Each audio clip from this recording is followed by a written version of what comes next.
Welcome to the Gentleman's Guide to Gaming, and once again we are talking about Curseborne here on this channel. And we will continue to talk about Curseborne here on this channel for as long as this Kickstarter runs and keeps doing well. No, and in fact, even if it isn't doing well, I need to talk about it because I want more and more people to back. This video is one that was actually requested. I was going to give Curseborne a bit of a break, but someone asked, how do you actually play Curseborne? And that is a fair question to ask. You know, I've spoken about Curseborne quite a lot on this channel, as you know, but I haven't actually told you necessarily what the system is. Now, a while back, I made some Storypath and Storypath Ultra videos, which I recommend checking out. You can look it up, just type in Gentleman Gamer Storypath, but here are the basics. And I'm going to use some examples I've used before because I think they're good ones. And I'm not going to go into the full system for Curseborne. What I'm going to do is introduce you to Storypath Ultra, because this is the system you use for a game of Curseborne. So, first step. In Curseborne, you roll d10s.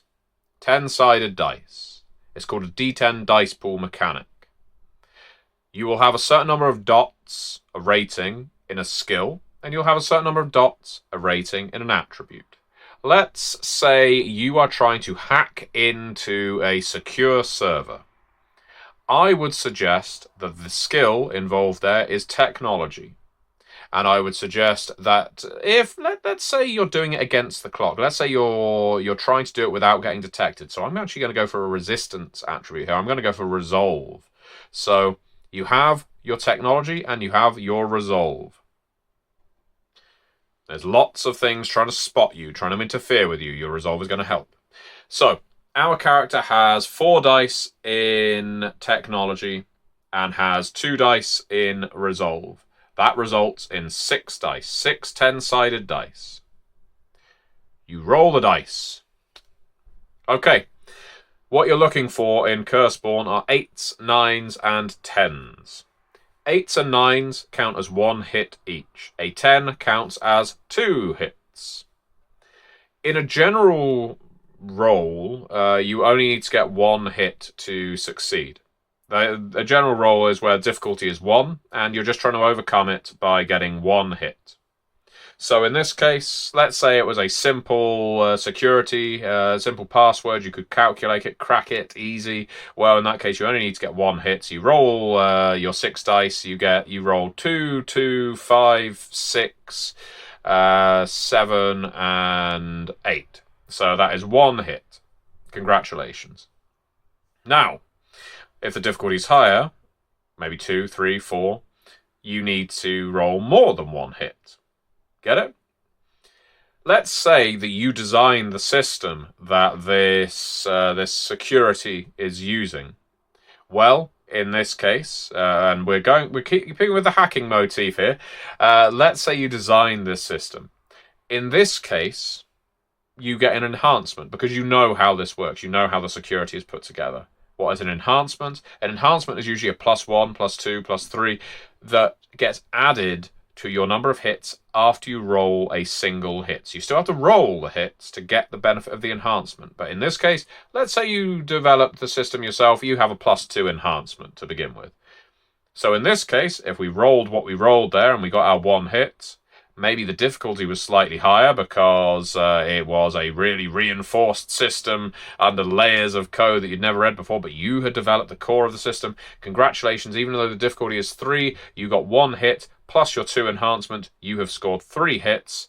There you go, you've beaten the difficulty. Now let's say there's a complication on this roll. The complication is you will be able to get in, but it will set off a silent alarm somewhere in the complex by hacking in. This complication is a moderate complication because this is like a tripwire. It's not going to blow up anything, but it is going to set someone off. And so moderate complication is rated at 2. What is a complication? Complication is not difficulty. A complication simply complicates the narrative. So we currently have a case where the difficulty is 3 and the complication is 2. What does this mean? Well, I roll my 6 dice. I got 1 hit. I have my enhancement of 2.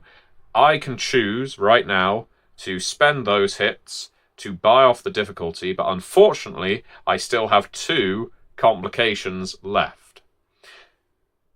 This means while I hack in, I get the information I'm looking for, an alarm goes off, so now I'm going to have to work damn fast. Complications, as I say, don't make rolls fail. What they do is complicate things. There is a way to buy off that complication, however, even without getting hits, and it's with something called momentum. Characters in Curseborne and all Storypath Ultra games have something which is generally referred to as momentum. It is a shared pool. Everyone has access to it. Every time you fail, you will add another point to the momentum pool. It starts off equal to the number of players at the table, including the story guide. So if you've got a table of 4 players and a story guide, you start with 5 momentum. You can spend momentum to add enhancements after the roll. So in this case, if you want to buy off that complication really badly, you can spend 2 momentum with the consent of everyone at the table, and now the silent alarm does not trigger. So that covers for you dice rolling, difficulty, enhancement, complication, and momentum. There's more to it than that. Let's say, for instance, you are being helped by one of your teammates, one of your crewmates. Maybe they didn't design the system, but they have spent so much time with you in your little tech lab that they know some of the keystrokes. Or maybe they interrogated the person who programmed this particular device or hid this away. Maybe, therefore, they have an indication as to what the password might be.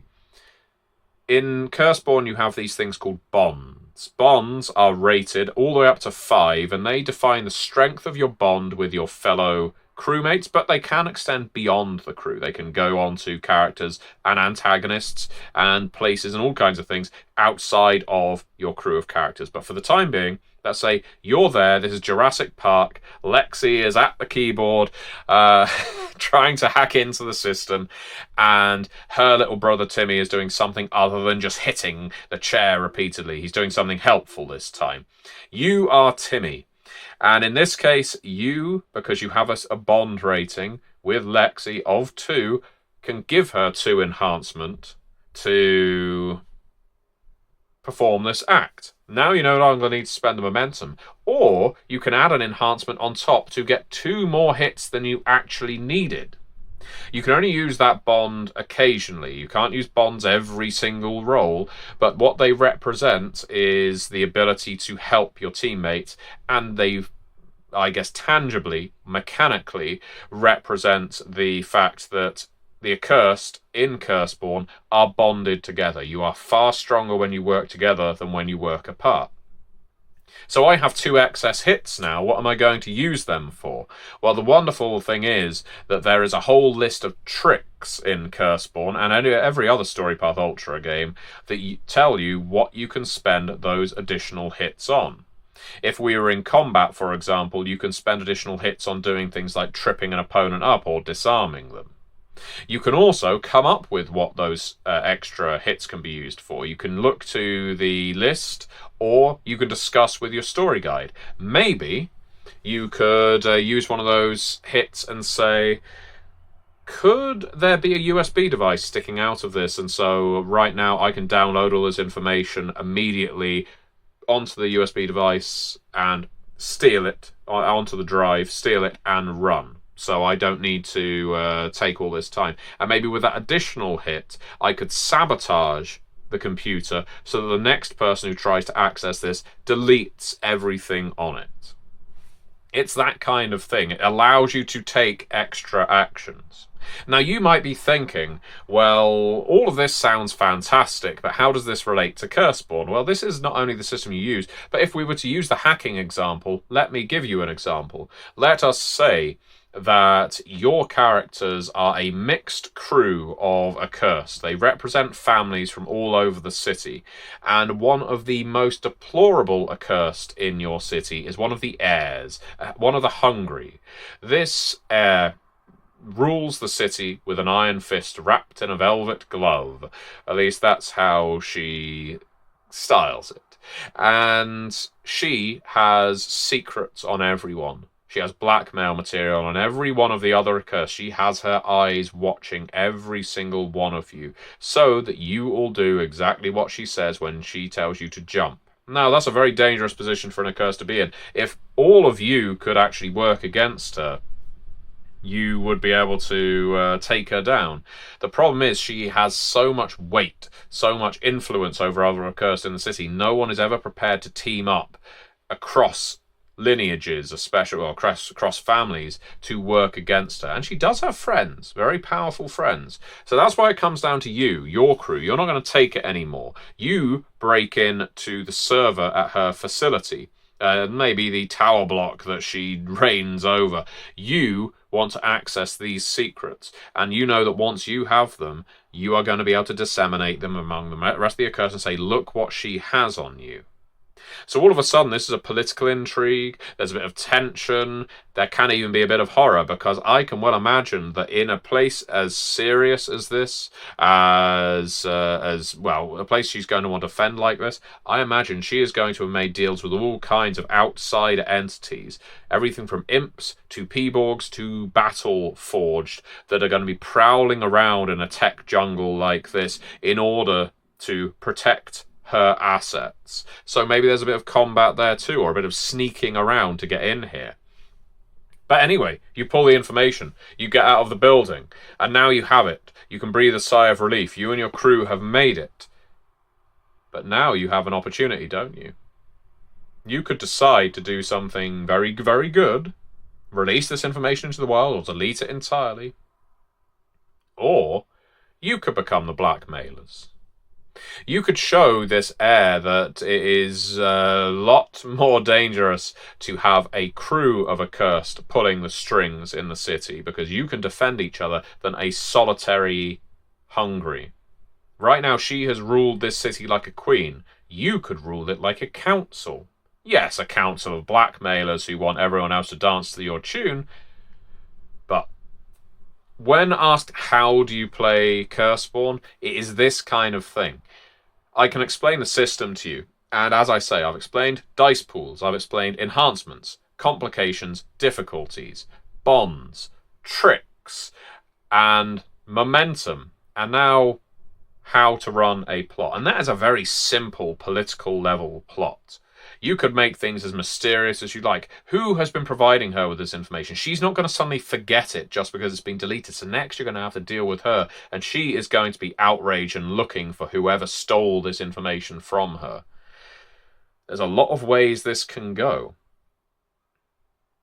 Now, there are other elements of the Curseborne system, and I'm not going to go into every single one of them here. We, for instance, could talk about advantage. Advantage is when you have quite literally, an advantage over someone else, usually because you are a part of a certain family that excels in a certain thing, or you have used a spell that enhances you in a certain way, that basically means that when you perform this kind of action, whether it be influence, whether it's a power-based action, whether it's your durability or resistance, you are automatically going to have enhancements there. There is also, let's not forget, your special abilities, your magical abilities that start at inheritances that tend to be not passive, but they are abilities that you can basically activate to gain an immediate effect, usually at a cost, all the way through to your spells. Your spells are to use, well, a D&D analog, your magic spells, your feats. They can also be things like your disciplines or your gifts, depending on the game you're pulling from here. These are abilities that often require curse dice for you to use, and will have every effect from being able to mentally manipulate a target through to breaking them down in, well, either physically or into despair, or to manipulating the elements and becoming a force of nature. But I mentioned curse dice, and I mentioned these in my last video as well, and this is the last thing I'll talk about in Curseborne, because I know it's actually something that's been discussed an awful lot on the Onyx Path Discord, so here's a good opportunity for some clarity. Curse dice are part of what make you accursed. I mentioned we have a dice pool of 6 for our roll there. Well, if this is my first session and I have done nothing else to earn additional curse dice, and there's various ways of doing it that are listed in the book, one of these dice is a curse die. So when I roll those dice, if this one ends up my 8, my hit, well, that is going to make this potentially a wicked success. Now, if I roll these dice and these are all failures, including the curse dice, that is a cruel failure. Now, a wicked success can be any number of things. It can result in you being able to basically place a curse on this machine, on this computer. Now, the next person who uses it may well gain some kind of misfortune, to put it very mildly. Or perhaps, if it's a cruel failure you've dealt with, maybe the alarm is no longer silent. Maybe, in fact, the computer sets a self-destruct sequence on the entire tower block. You don't have to use wicked successes and cruel failures, curse dice, every single time you roll. This is something we've made clear in the book, but I need to make clear to all of you right now. There are some systems out there, some of which I've worked on, where the implication is if there is a special kind of die, you use it every single time you form a dice pool. In this case, you can use your curse dice when it's appropriate, and what I suggest is you use it for scenes where tension is high, when there is suspense, when there are real stakes in play, because they can magnify success or amplify failure in a really interesting way. So, this is how you play Curseborne. Mechanically speaking, at least, although we did veer into narrative for a little while. What I will do in my next video, what I intend to do, is actually talk through a few plots you might run for Curseborns, just to demonstrate ways in which Curseborne games may unfold. But for now, I want to say thank you very much for watching. Do check out the Kickstarter below, it is still active, and have fun with your games of Curseborne.